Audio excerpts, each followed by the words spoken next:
పురుషులకు కూడా సాధ్యం కాని విధంగా అండర్-19 భారత మహిళల క్రికెట్ జట్టు వరుసగా 2 సార్లు ప్రపంచ కప్ గెలుచుకుంది. ఈ 2 విజయాలను తెలంగాణ అమ్మాయి గొంగుడి త్రిష కీలక పాత్ర పోషించింది. 2023లో జరిగిన అండర్-19 మహిళల టీ20 ప్రపంచ కప్లో నిలకడగా ఆడిన త్రిష గొంగుడి ఈసారి కూడా మెరుపులు మెరిపించింది. మరి అలాంటి ప్లేయర్ గురించి తెలుసుకోకపోతే ఎలా? తెలుసుకుందాం. భారత మహిళల క్రికెట్ జట్టు చరిత్ర సృష్టించింది. అండర్-19 మహిళల క్రికెట్ జట్టు ఫైనల్లో దక్షిణాఫ్రికాను 9 వికెట్ల తేడాతో ఓడించి టీ20 ప్రపంచ కప్ టైటిల్ను వరుసగా 2 సార్లు గెలుచుకుంది. ఇంతకుముందు ఈ టోర్నమెంట్ మొదటి ఎడిషన్ 2023లో జరిగింది. షెఫాలి వర్మ కెప్టెన్సీలో భారత జట్టు ఛాంపియన్గా నిలిచింది. ఇప్పుడు వరుసగా రెండవసారి భారత్ ఈ ట్రోఫీని కైవసం చేసుకుని చరిత్ర మళ్లీ సృష్టించింది. భారత జట్టు సాధించిన ఈ 2 అద్భుత విజయాల్లోనూ తెలంగాణలోని భద్రాచలంకు చెందిన గొంగుడి త్రిష కీలక పాత్ర పోషించింది. 2023 ప్రపంచ కప్ టోర్నీలో 7 మ్యాచ్లు ఆడిన త్రిష 23.20 సగటుతో 116 పరుగులు సాధించింది. ఫైనల్లోనూ 24 పరుగులు చేసి జట్టు విజయంలో కీలక పాత్ర పోషించింది. ఇక ఈ టోర్నీలోనూ ఆమె టాప్ స్కోరర్గా నిలిచింది. 7 మ్యాచ్ల్లో 77 సగటుతో మొత్తం 309 పరుగులు సాధించింది. అంతేకాదు తన స్పిన్ బౌలింగ్తో 7 వికెట్లు పడగొట్టింది.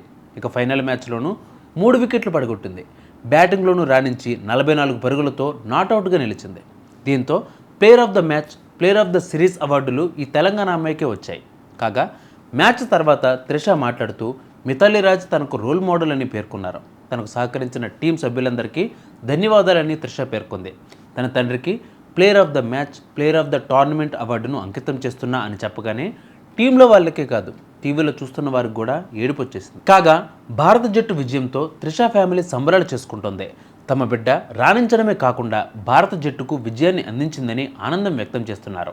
ఇక త్రిష కుటుంబ విషయానికి వస్తే తెలంగాణ రాష్ట్రంలోని భద్రాచలంలో జన్మించింది గొంగుడి త్రిష. ఆమె తండ్రి రామిరెడ్డికి ఆటలంటే ఎంతో ఇష్టం. ఐటీసీలో ఫిట్నెస్ సలహాదారుడిగా పనిచేస్తూ ఉండేవారు. త్రిషకు చిన్నతనంలోనే క్రికెట్ అంటే చాలా ఇష్టం ఉండేదని ఆయన తండ్రి చెప్పేవారు. ఆ దిశగా ప్రోత్సహించారు. ఆమెకు మెరుగైన శిక్షణను ఇప్పించాలని చేస్తున్న పనిని ఉన్న ఊరిని విడిచి 2013లో హైదరాబాద్కు వచ్చేశారు.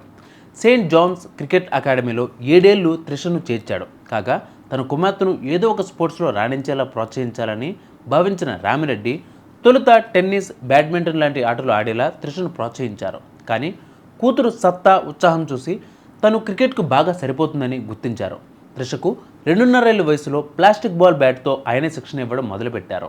5 ఏళ్ల వయసు వచ్చాక తనతో పాటు గ్రౌండ్కి తీసుకువెళ్లి రోజుకు 300 బంతులను త్రిషకు వేసేవారు. ఆ తర్వాత సిమెంట్ పిచ్చును ఏర్పాటు చేసి త్రిషతో ప్రాక్టీస్ చేయించేవారు. అదే అకాడమీలో తన చిన్నప్పటి నుంచి దిగ్గజ ప్లేయర్ మిథాలీ రాజ్ను ఆటను చూస్తూ వచ్చింది త్రిష. దీంతో ఆమెలాగే తాను పెద్ద క్రికెటర్ను కావాలనుకుంది. అప్పుడప్పుడు మిథాలీ రాజ్ సలహాలు తీసుకునేది.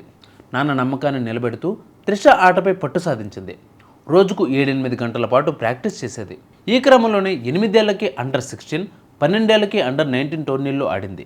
13 ఏళ్లకే బీసీసీఐ ఛాలెంజర్స్ టోర్నీలో బరిలో దిగింది. ఇక కెరీర్లో ఆరంభంలోనే పేసర్గా ఉన్న త్రిష కోచ్ జాన్ మనోజ్ సూచన మేరకు లెగ్ స్పిన్కు మారింది. ఇక 2023లో అండర్-19 ప్రపంచ కప్ తొలి ఎడిషన్లో పాల్గొంది. ఫైనల్లో 24 పరుగులతో భారత్ తొలి టైటిల్ను అందుకోవడంలో కీలక పాత్ర పోషించింది త్రిష. ఇక రెండవసారి అండర్-19 ప్రపంచ కప్లో తన సత్తా ఏమిటో ప్రపంచానికి చూపించింది. టోర్నీ టాప్ స్కోరర్గా నిలిచి భారత విజేతగా నిలవడంలో కీలక పాత్ర పోషించింది మన త్రిష. ప్రస్తుతం ఆమె ఆడుతున్న ఆటను చూస్తుంటే అతి త్వరలోనే భారత మహిళల సీనియర్ జట్టులోనే చోటు దక్కించుకునే అవకాశాలు పుష్కలంగా కనబడుతున్నాయి. సీనియర్ క్రికెట్లో త్రిష మరిన్ని సంచలనాలు సృష్టిస్తుందో చూడాలి మరి.